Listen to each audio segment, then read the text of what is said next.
Welcome back to Missouri's Department of Mental Health Deaf Services Training. This is Unit 5, Working with Interpreters. In this unit, we're going to spend a little bit of time just understanding more about the interpreting field so that you are prepared to then work with interpreters in a mental health setting. We'll discuss some tips about how to work with interpreters and how to partner with them, and also some cautions and some competencies that a good mental health interpreter should have. One question that I often get asked is, why do we even use interpreters? They can be very expensive and costly. So to start off with, I want to just give you a little bit of background here. One reason is the Americans with Disabilities Act. Now, the ADA does not necessarily say that you have to use interpreters. In fact, what it says is that you have to give equal access to those individuals with disabilities. That includes equal communication access, equal access to mental health treatment, equal access to medical treatment, so on and so forth. Here in Missouri, we also have what's known as the Missouri Human Rights Law. There again, that does not say you have to provide interpreters, but it does say you cannot discriminate against an individual with disabilities based on their disability, meaning equal access to treatment, to medical treatment. In addition, for those individuals that are contracted under the Department of Mental Health, we have requirements in our contracts that interpreters are provided whenever a live sign-fluent clinician is not available. So that is part of our contracts as well. Now, to help you understand the interpreting field a little bit better, I want to discuss education.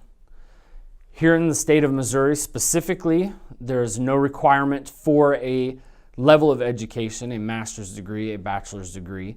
Matter of fact, most interpreters tend to get an associate's degree, a 2-year degree from community colleges. At this point, we have technically two programs in the state of Missouri, a third program on the Kansas side of Kansas City, but that does serve the entire Kansas City metropolitan area, that are interpreter programs. Out of those three, 2 are at community colleges and are 2-year degrees, and 1 is a 4-year degree or a bachelor's degree. In order to provide interpreting or interpreter services, the requirements vary by state to state on certification and licensure. To give you one example, in the state of Kansas, at this point in time, there are no requirements whatsoever to be or to provide interpreting services. So anybody that knows a little bit of sign language, maybe has taken a couple sign classes, is able to then market themselves as an interpreter and go out and provide interpreting services. Now, thankfully, Kansas is in the process of taking steps to revamp that and to change those requirements, so we're excited to see what happens with that. Here in Missouri, to operate as an interpreter and to provide interpreting services, you're required to receive certification from the Missouri Commission for the Deaf and Hard of Hearing, and that certification is done currently at 4 levels. They're in the process of changing that certification this year, and there will be 3 levels. And in order to interpret in a medical or a mental health field, you have to have certification at one of the top 2 levels. In addition, in Missouri, you are required to obtain licensure from a state board to provide interpreting, similar to how counselors, psychologists, psychiatrists have to retain licensure from a state board as well. Certified and licensed interpreters are also required to obtain CEUs. In Missouri, that requirement is 1.2 or 12 hours of continuing ed per year. That is mostly obtained through the annual conference put on by the Missouri Commission for the Deaf and Hard of Hearing, and also through workshops. Now, what about the specialized field of mental health interpreting? How does that work? Well, I can tell you that in Missouri, there's no special requirements other than obtaining obtaining certification at one of those 2 higher levels. There's no specialized mental health interpreting certification right now. There's no specialized licensure. There's no specialized training that's even required to interpret in a mental health setting. Matter of fact, as far as I know, in the entire country, there's only 1 state that requires a special certification for mental health interpreting, and that's Alabama.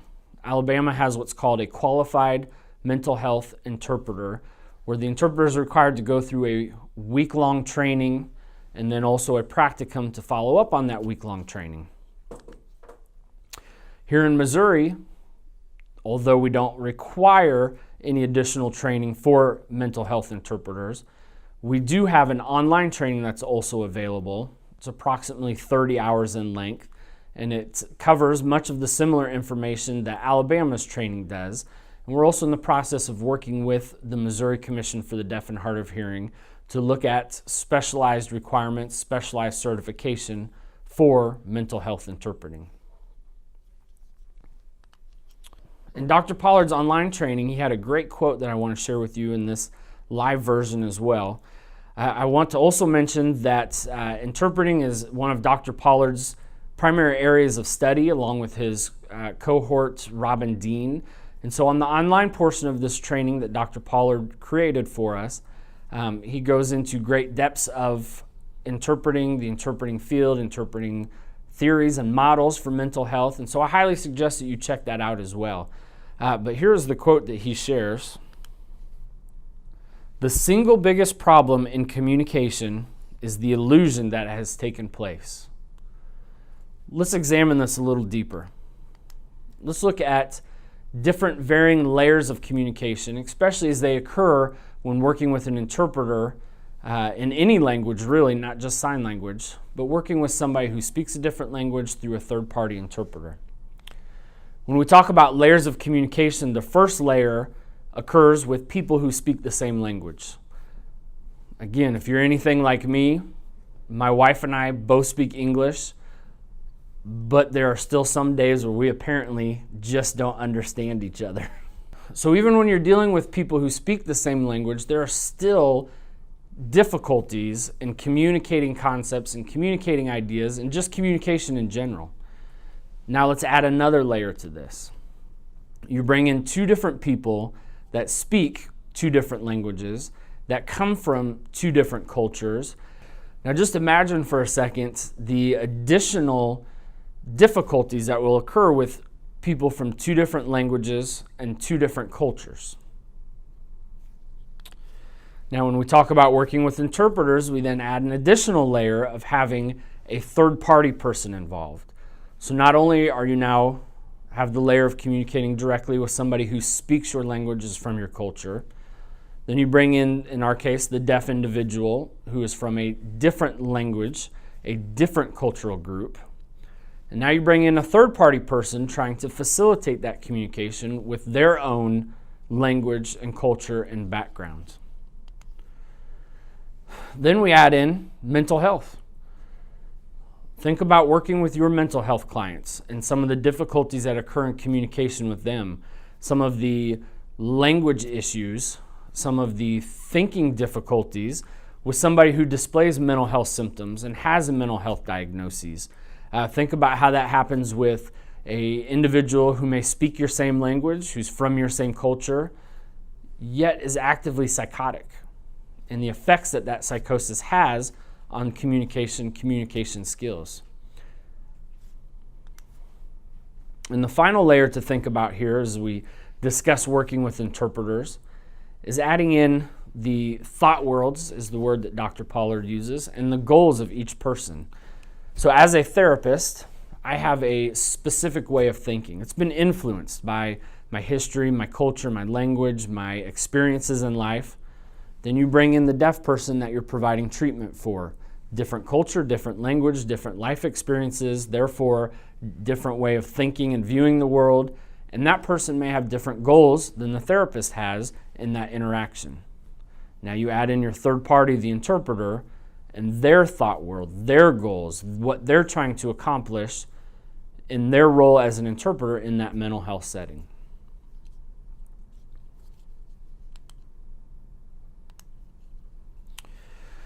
We're going to slightly switch gears a little bit here, and I want to just discuss the differences between a technical and a practice profession before we move forward.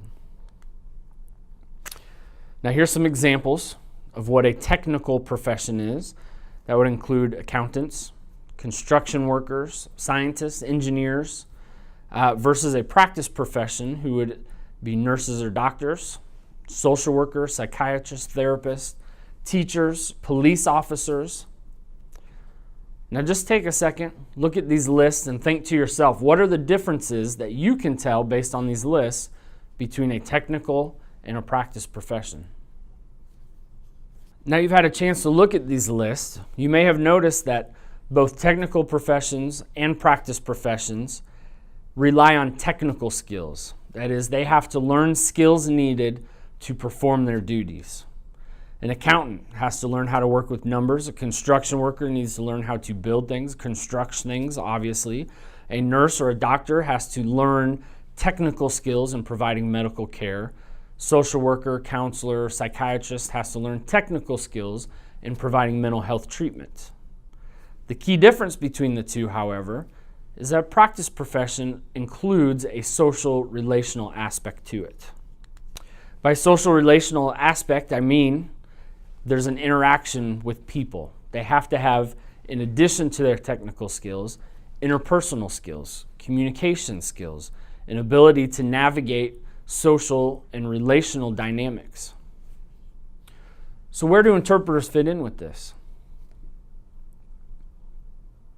Oftentimes, consumers and interpreters view themselves as a technical profession. But it's important as mental health professionals, as mental health interpreters, to understand the interpreting profession as a practice profession, to recognize that social and relational aspect of the interpreter's role in the treatment process. Now, historically speaking, interpreters are often taught an older view of interpreting, that they are a technical profession. They're taught what's called the invisibility view. As I said, this is an older view. This is a historic view. This is often how interpreters are taught to view the interpreting profession, are taught to view their role as an interpreter. This can sometimes be very extreme to the point of causing awkwardness in a mental health setting or impeding the work of a mental health interpreter. Oftentimes, interpreters are taught to strictly follow a code of ethics, that they are not to participate, they're not to express opinions, they're not to take sides.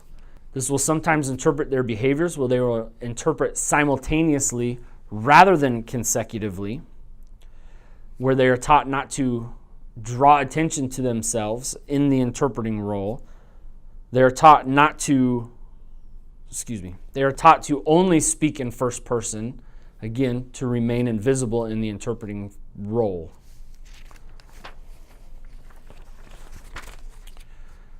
Interpreters also learn directives such as act like I'm not here, or to only interpret word for word. As mental health professionals, we know that it's often difficult to just take a client word for word what they're saying, and that there may be additional considerations that we need to factor into our communications. Much the same as interpreters, as they are serving as the base of communication in that mental health setting, it's important for them to understand that just taking what the client's saying and interpreting it word for word is not always going to be the most effective. We touched on this a little bit in our previous unit discussing disfluency and the variety of techniques that interpreters may use to account for disfluency. Let's talk a little bit about the realities of using an interpreter in the process of interpreting. An interpreter's job is to take a concept in one language, to translate it in their head, and then to kick it out in another language. Now, as we learned about American Sign Language in our previous unit, you know that it's not just listening to the English and then signing English.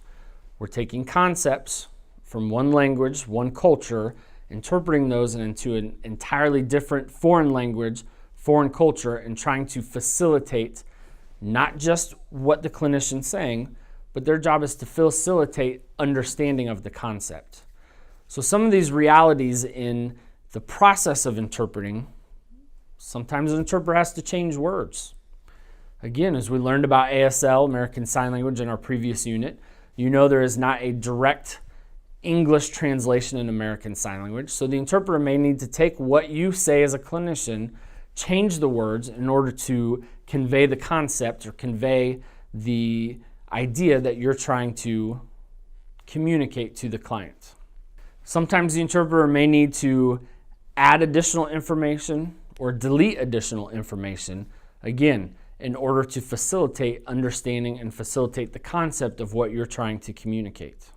Another reality to using an interpreter is that both yourself as the clinician and the deaf individual or the client responds to the choices that the interpreter makes, not necessarily to the original comments that either yourself, the clinician, or the deaf individual makes. This can lead to influencing both of you and the resulting dialogue. One example that Dr. Pollard uses is the concept of being sexually active. The doctor, the clinician, may ask the client, "Are you sexually active?" And depending on the choices the interpreter uses to communicate that, because there is no direct ASL translation for the words sexually active, will determine the answer that you receive back from that client.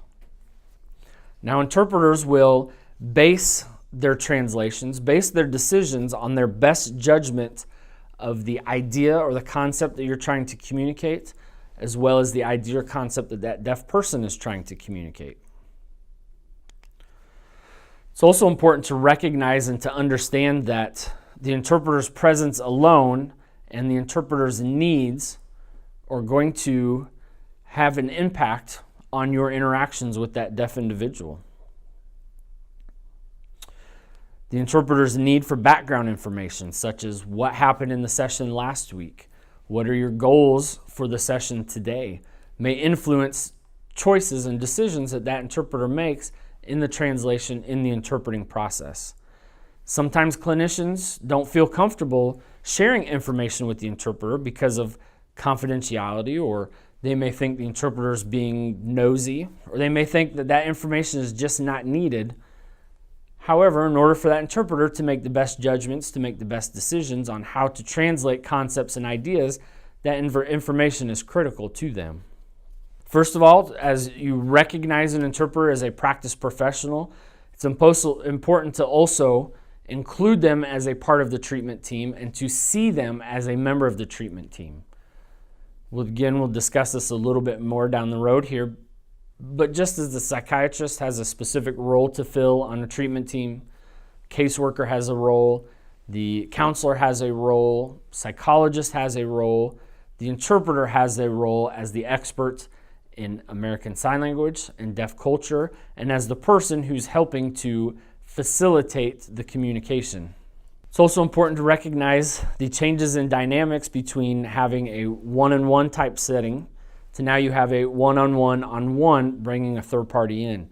Can't emphasize enough that their presence alone is going to impact how that client interacts with you and how you interact with that client. It's going to impact how comfortable that client feels being in that treatment setting with you. So it's important to recognize that, but it's important to recognize the need for the interpreter being a practice professional, the interpreter being a member of the treatment team, and to recognize that both yourself and the interpreter have professional needs that need to be met. There is also now a shared responsibility on the outcomes of your interaction with that deaf client, whether that be a psychiatric appointment, a therapy appointment. The outcomes and the efficacy of your interactions with that client are not only your responsibility, but also the interpreters in their role as a practice professional on the treatment team and as the person helping to facilitate concepts and understanding in the mental health setting. As clinicians, we are trained to rely on our choice of specific words and the way that we convey those words. Obviously, now, using an interpreter in the mental health setting, you're going to have less reliance on the tone of your voice, the way you say things, how you emphasize words, the choices of words that you use and the meanings of those words, because now we're relying on the interpreter to convey the concept, not just the words. The translation may not be as exact or as subtle as you are intending it to be. For example, the word anger. In the mental health setting, we understand a whole spectrum of words to communicate a variety of anger. There's anger, there's mad, there's furious, there's on fire, there's any number of words that I'm sure you can come up with. In sign language, we generally have one word to communicate anger. So while you may carefully choose which one of those words to express anger you want to use, the interpreter has to find other ways to communicate the idea that you're trying to get across by choosing that specific word. Along with understanding that you're going to have a lesser reliance on your word choice and the way you're communicating things, it's also important to understand that both yourself and the deaf clinician, our client, are now going to have less of a direct experience of one another's personalities. Having a third party and having an interpreter in the mental health setting is also going to have a huge impact on how comfortable that deaf individual feels in disclosing or their level of privacy. For a lot of individuals, deaf individuals, particularly in smaller communities, they may see this interpreter not only in their mental health world, in their medical world, maybe the interpreter at church. They may see this interpreter at social settings. They may have children that attend the same school. They may do any number of functions together because they're part of the small-knit, close deaf community. And so it's possible that that person may not feel completely comfortable disclosing everything in that mental health setting. It's important for you as a clinician to be aware of that, to understand that, and to have dialogue about it with the interpreter and with your deaf client. Let's talk a little bit just about the physical setup of using an interpreter. Looking at this slide, this gives you a general idea of positioning with the clinician and the client and where the interpreter should be, off to the side and slightly back so that the client has the best ability to look directly at you and to glance at the interpreter as needed.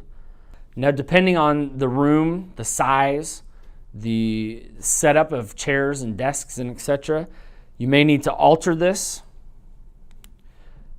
but it's vitally important that the client can see both you and the interpreter in their field of vision. It's also important to ask the client what type of physical setup they're more comfortable with. Ask the interpreter what kind of physical setup they may be more comfortable with. They will probably have opinions on it, so get their feedback. Here's some general communication tips when you're working with an interpreter in the mental health setting. Expect that there's going to be communication gaps. There's going to be information that gets lost from you to the interpreter, from the interpreter to the client, and then vice versa, client to interpreter, interpreter to clinician. It's just going to happen. If you've ever played the game telephone, and I'm sure most of you have, you can have just a handful of people whisper into each other's ear, and by the time you get to the end, it's something drastically different.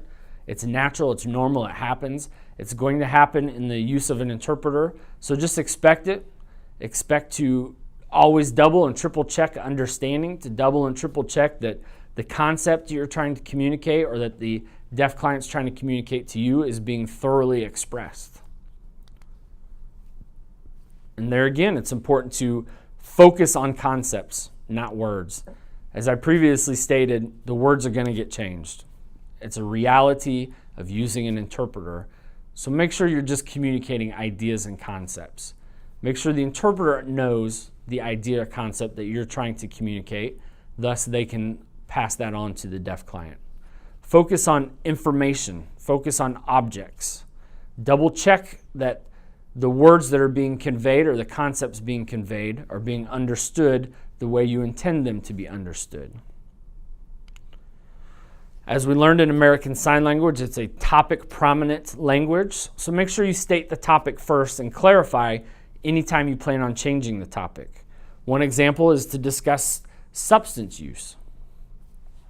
You may clearly identify to the client, now I want to discuss substance use with you, so they understand that the topic at the moment is substance use. That will help the interpreter to understand that the concepts and ideas that you're trying to convey revolve around substance use and will make facilitating that communication much more effective. It's important to normalize atypical experiences or questions that you may have for the client. Remember the gaps of fund of information that we talked about in the previous unit. For example, it may be more commonly understood in hearing cultures, the term anorexia. So if you ask the client, have you experienced anorexia? A typical hearing client might have a level of understanding of what that is and be able to answer your question. A deaf client may not. It may be important to explain the symptoms of what anorexia is to help convey the idea and the concept rather than relying on that word anorexia.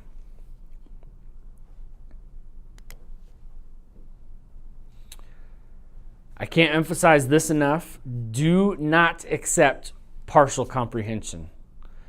Don't allow the client to only partially understand what you're saying and get frustrated or give up or say, okay, that's good enough, let's move on.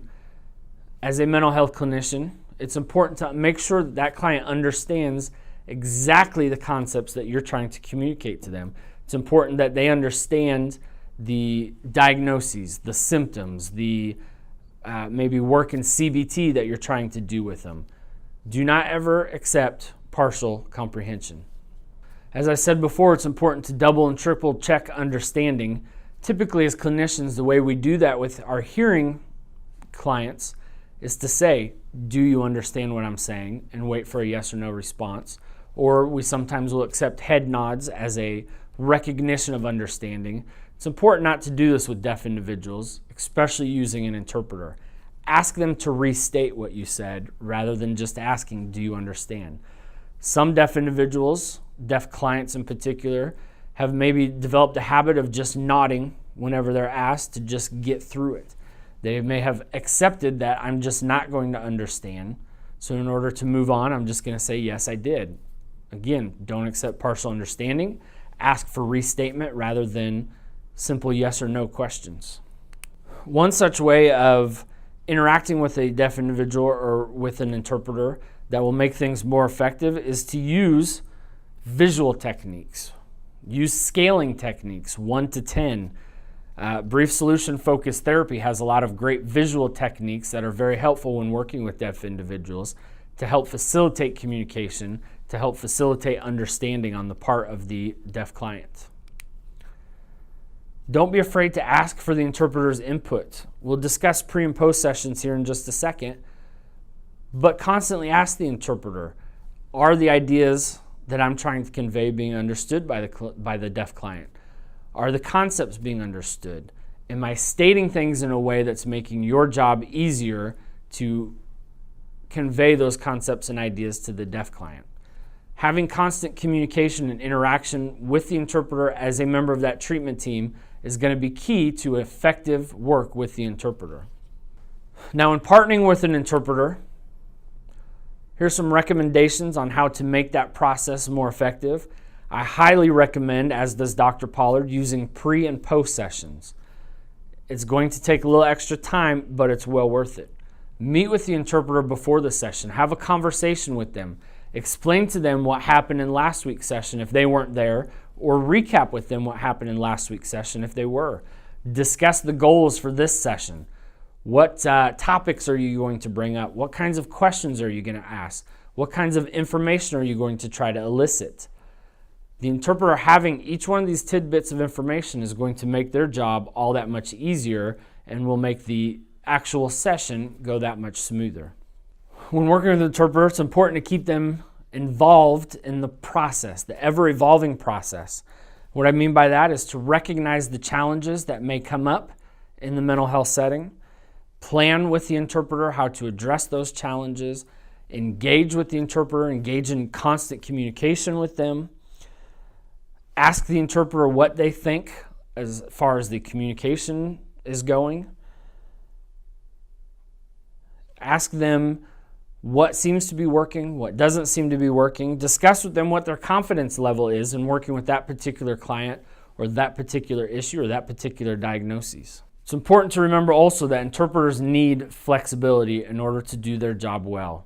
They need flexibility in the translation, how they are translating the concepts, what words that they are using to convey the ideas, and to have ongoing dialogue with you discussing to make sure that they are conveying things properly. They also need behavioral flexibility. That may include the physical setup of the room, lighting in the room, safety. Maybe certain concepts need to be written or drawn on a board rather than trying to interpret them, depending on levels of disfluency or levels of communication skills with the deaf client.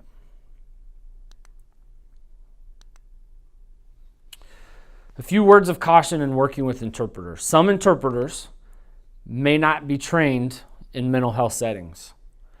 Ask them about their experiences. Ask them about their comfortability with that particular setting, that particular client, that particular issues that may be coming up. Some interpreters may feel more aligned with the deaf client than they do with the clinician. Oftentimes, interpreters will feel more aligned with the deaf person than they do with the clinician. Now, this can become problematic when the interpreter's goals in that mental health setting conflict with the setting's goals or the clinician's goals. Again, this is something I recommend that you have ongoing dialogue with the interpreter during those pre and post sessions. Some interpreters may accept a word-for-word directive, meaning if the client tells them, just interpret what I'm saying, or the clinician says, just interpret word for word what the client's saying, versus having more flexibility in the mental health setting to speak in first person, to interpret concepts and ideas, to change wording around to make sure those concepts and ideas are being communicated. Again, make sure to discuss this with them in the pre and post session. To wrap up our unit on working with interpreters, here are particular competencies that mental health interpreters should have to be an effective and competent mental health interpreter. They obviously need to have fluency in the target language, which in our case is American Sign Language, as well as the source language, which in our case is English. Interpreters need to have a wide range of decision-making skills. They need to be prepared to decide how to behave in certain settings, which may be different than other settings. They need to be able to decide on how they're translating, what words they're using. They also need to have decision-making skills when it comes to being an effective consultant to you, sharing cultural information with you, sharing linguistic information with you, or safety concerns that may pop up. It's also important that interpreters are able to work with a variety of different goals. A psychologist, a psychiatrist, a case manager, a social worker, a counselor will all have different goals in different settings, and interpreters need to be able to be flexible for those different settings. We're taught as mental health clinicians how important self-care is, how important it is to have our own personal and emotional lives in order to better serve our clients. Same thing with interpreters working in a mental health setting. They need to have the personal and emotional resources available to them to be able to handle this difficult work. It's important that the interpreter understands how to keep balanced alliances, meaning there are times they may need to align more with you, there are times they may need to align more with the deaf client, and having a developed understanding of how to change those alliances is imperative. They need to have clear, consistent, healthy boundaries. They need to understand practice professional ethics, including how confidentiality works with practice professionals. And they need to have opportunities for continuing education in mental health interpreting. This is the end of our unit on interpreting. Thank you for watching it. As always, if you have any questions or comments, please feel free to contact me at this information. Thank you.